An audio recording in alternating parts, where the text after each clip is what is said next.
Greetings, peoples of the interwebs. Jake here, and with me is my co-host Dave, and joining us in the studio for the first time in a while, and since our last couple videos, Reverend Spaceman. I'm Reverend Spaceman. He is. I'm not Jordan. He is not Jordan.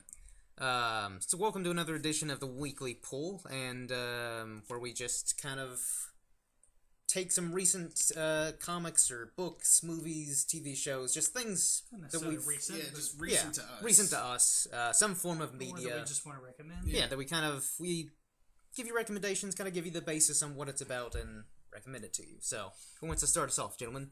I guess I'll go because Dave hasn't thought of something. Okay. I just told you whatever. I'm going to recommend Red Shirts by John Scalzi. I'm probably pronouncing his name wrong. Specifically, the audiobook read by Will Wheaton. It's a comedy. It's kind of a parody of Star Trek. I would think so with the title Red Shirts. Yeah, and I didn't get that. they even specifically reference Star Trek at one point. But it's basically about the red shirts, the grunts, that are expected to die on every mission, and they start to kind of talk to each other and compare things. Like, now wait, this is weird, and why do things always happen this way? Kind of wondering why their lives are set to such a pattern and why they just seem doomed to die. Yeah. And like my last novel recommendation, it gets pretty metafictional. I like that. So I guess since you're done with your book, Yeah, it's good. Check it out. If you like Star Trek especially. I recently bought an album by a upcoming Swedish band by the name Enforcer, and the album is Destroyer. Basically, Force or Destroyer.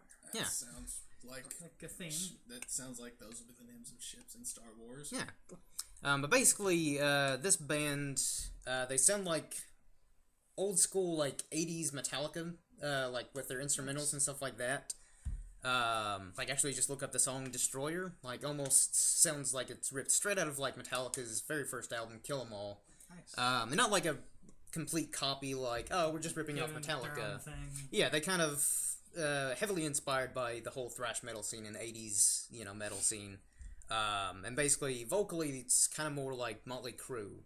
So it's this nice blend of, Motley Crue and, like, old school 80s Metallica. Really good album. So me. I forget how many they have. I think they've only got, like, 3, maybe, and I haven't listened to the others. But just judging from the album, it's very enjoyable, a lot of energy, and again, it really encapsulates the whole, again, the thrash metal scene. They're trying to bring back the whole, metal scene in general, and they do a pretty good job of doing it. There's a trend with these Swedish groups. Yeah, they're all fantastic. Really just, music from the Nordic countries. Yeah, they're saving the metal industry, man. And music industry in general. Yeah. At least over there. Fortunately, it's really not doing much for the U.S. or Canada. Yeah. Where we are, obviously. But anyway, I guess I'll take up the comics You recommendation finally thought of something. this week. Yeah, I had before we started, but whatever. I'm just glad that you finally came up with something in time for your turn. Yeah, thank you. Let's all have some applause for me. Just in your own home. Dave's being professional. In your own homes, quietly. Anyway, this is something I may have mentioned in the podcast before, but comic that I've been into pretty recently, or been into a lot recently, is the Hellblazer series. Vertigo's, which is an imprint of DC, for those of you that don't know. They're more mature audience. They're rated M for mature. Yeah. TVMA. So, yeah. Like the Deadpool trailer. Well, more than that. There's, nudity, language. Uncensored nudity in language? Uncensored nudity and uncensored language in this Hellblazer series. But, probably heard the name John Constantine by now. That's where he originated. Well, I think he actually originated. He was a creation of Alan Moore. And he debuted in Swamp Thing, which is another creation by Alan Moore, and Vertigo. And he was kind of just this wizard guy.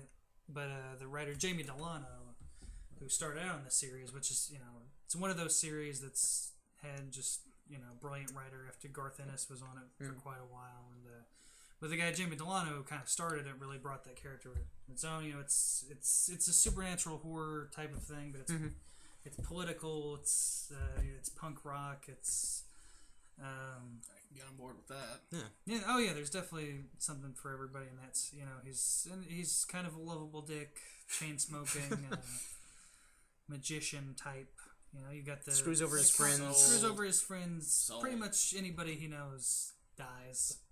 Fantastic. You know, he kind of saves the world, but you know, his personal life is a little messed up, to say the least. But it's just great writing.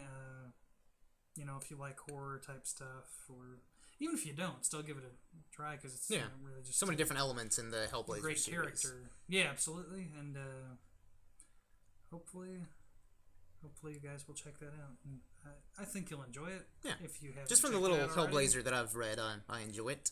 But yeah, I think that wraps up another edition of the Weekly Pull. So until next time, everyone, cheers.